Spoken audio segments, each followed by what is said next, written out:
Assalamualaikum warahmatullahi wabarakatuh. Selamat siang semua. Perkenalkan, nama saya Hanita Pratifa Dewi, NIM K75190034 dari Prodi Pendidikan Administrasi Perkantoran UNS. Akan menjelaskan tentang negosiasi. Negosiasi merupakan suatu proses tawar-menawar antara negosiator dari dua pihak untuk menemukan solusi yang tepat dan dapat diterima oleh pihak yang terlibat. Nah, negosiator merupakan orang yang melaksanakan negosiasi. Berikutnya adalah tahapan-tahapan dalam bernegosiasi. Tahapan yang pertama adalah persiapan dan perencanaan. Pada tahap ini, diharapkan kita dapat memutuskan apa yang kita inginkan dan kenapa. Dalam proses pengumpulan data sangat diperlukan karena hal tersebut dapat mendukung posisi kita. Pada penyampaian argumentasi, dalam mendukung posisi, kita harus bijaksana. Dan kita harus mengetahui apa yang diinginkan oleh pihak lain, apa dan kenapa. Berikutnya, tahap yang kedua adalah definisi peraturan. Pada tahap ini, kita harus menentukan garis besar dan aturan-aturan untuk melakukan negosiasi, siapa saja yang akan menjadi bagian dari negosiasi, dan masalah apa yang akan dinegosiasikan. Lalu, tahapan yang ketiga adalah penjelasan dan pembenaran. Dalam masing-masing pihak, kita dapat mengutarakan apa yang kita inginkan. Kita juga bisa menambahkan dokumentasi untuk mendukung posisi kita. Berikutnya, tahap yang keempat adalah tawar-menawar dan penyelesaian masalah. Pada tahap ini, kita melakukan pencarian solusi, di mana kedua belah pihak diharapkan fokus pada masalah dan kepentingan, bukan pada orang ataupun posisi, untuk dapat menemukan titik temu. Lalu, tahapan yang kelima adalah penutupan dan implementasi. Pada tahap ini merupakan tahap yang terakhir dalam proses negosiasi, di mana semua yang diputuskan harus diamalkan. Pada tahap ini ada beberapa hal yang harus diperhatikan.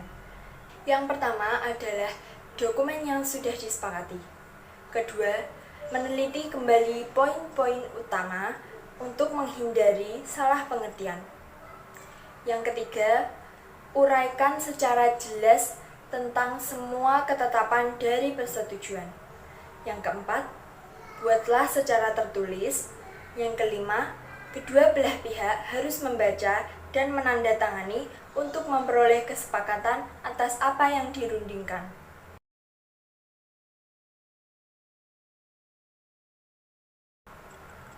Berikutnya adalah ciri-ciri negosiasi. Ciri-ciri negosiasi ada 4. Yang pertama, menghasilkan kesepakatan. Yang kedua, mengarah pada tujuan yang praktis. Yang ketiga, memprioritaskan kepentingan bersama.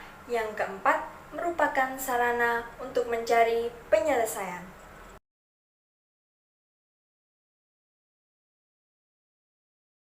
Berikutnya adalah tujuan negosiasi.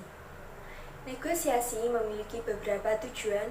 Yang pertama, mencapai kesepakatan yang memiliki kesamaan persepsi, saling pengertian, dan persetujuan.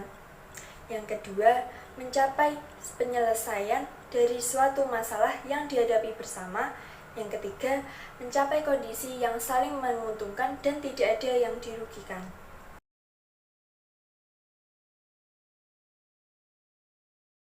Nah, sekarang kita memasuki pada manfaat negosiasi.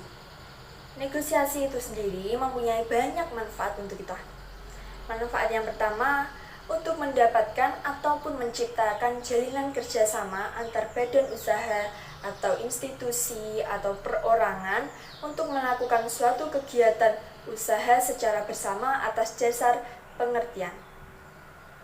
Manfaat negosiasi yang kedua adalah dengan terjalinnya hubungan kerjasama antar kedua belah pihak, maka akan tercipta transaksi bisnis yang saling terkait sehingga dapat menghidupkan perekonomian dalam skala yang lebih luas. Manfaat negosiasi yang ketiga adalah Dalam sebuah perusahaan, suatu proses negosiasi akan memberikan manfaat untuk menjalin hubungan bisnis yang lebih luas dan mengembangkan pasar yang diharapkan dapat memberikan peningkatan pada penjualan.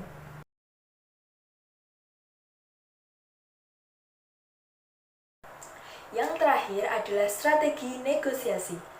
Strategi negosiasi ini dapat digunakan dan dapat dihindari. Strategi yang pertama adalah mengernyit.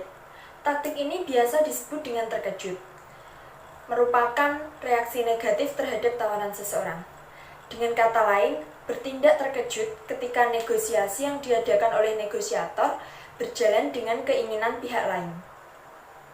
Strategi negosiasi yang kedua adalah berdiam.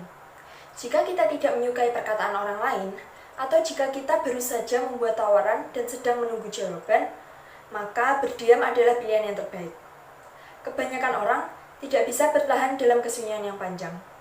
Mereka akan merasa tidak nyaman jika tidak ada percakapan untuk mengisi kekosongan. Biasanya, pihak lain akan merespon dengan konsesi atau memberikan kelonggaran. Strategi negosiasi yang ketiga adalah ikan haring merah. Istilah ini diambil dari kompetisi tua di Inggris, berburu rubah. Dalam kompetisi ini, tim lawan akan menyeret jejak rubah ke arah lain menggunakan ikan, sehingga anjing lawan akan terkecoh dan kehilangan jejak. Hal tersebut sama ketika negosiator membawa ikan amis atau isu lain ke dalam meja perundingan untuk mengalihkan isu utama. Strategi negosiasi yang keempat adalah kelakuan menghina. Segala bentuk perilaku biasanya dianggap tidak bermoral dan tidak dapat diterima di lingkungan dengan tujuan untuk memaksa pihak lain agar setuju. Contohnya seperti pihak manajemen yang muak dengan tuntutan yang dianggap tidak masuk akal dan terpaksa menandatangani kontrak dengan penuh air mata, kemudian membuangnya secara ganas dan dramatis seolah-olah sedang diliput oleh media. Tujuan dari taktik ini adalah untuk menggertak orang-orang yang terlibat dalam negosiasi. Strategi negosiasi yang kelima adalah yang tertulis. Merupakan persyaratan ditulis dalam perjanjian yang tidak dapat diganggu-gugat. Perjanjian sewa gedung atau harga di atas pahatan batu dan sekarang di atas kertas merupakan contoh-contoh yang tertulis. Strategi negosiasi yang keenam adalah pertukaran. Taktik ini biasanya digunakan untuk tawar-menawar. Pertukaran hanya menawarkan kelonggaran atau konsesi sampai semua pihak setuju dengan syarat-syarat. Sebenarnya taktik ini digunakan untuk kompromi. Strategi negosiasi yang ketujuh adalah ultimatum. Penggunaan ultimatum kadang-kadang efektif sebagai taktik pembuka dalam negosiasi.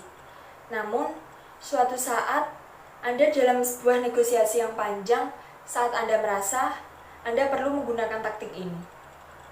Strategi negosiasi yang ke-8 adalah berjalan keluar. Pada beberapa situasi, berjalan keluar dapat digunakan sebagai strategi untuk memberikan tekanan kepada pihak lain. Contohnya seperti ketika kita pergi ke pasar. Ketika kita sudah melakukan negosiasi tetapi hasilnya tidak sesuai yang kita harapkan, biasanya kita akan meninggalkan toko tersebut. Nah, pada saat itu, kita sedang menggunakan strategi berjalan keluar ini untuk memberikan tekanan kepada penjual agar mereka memberikan harga sesuai dengan apa yang kita inginkan. Lalu, kita akan kembali ke toko tersebut dan membeli barang pada toko tersebut. Strategi negosiasi yang ke-9 atau yang terakhir adalah kemampuan untuk mengatakan tidak.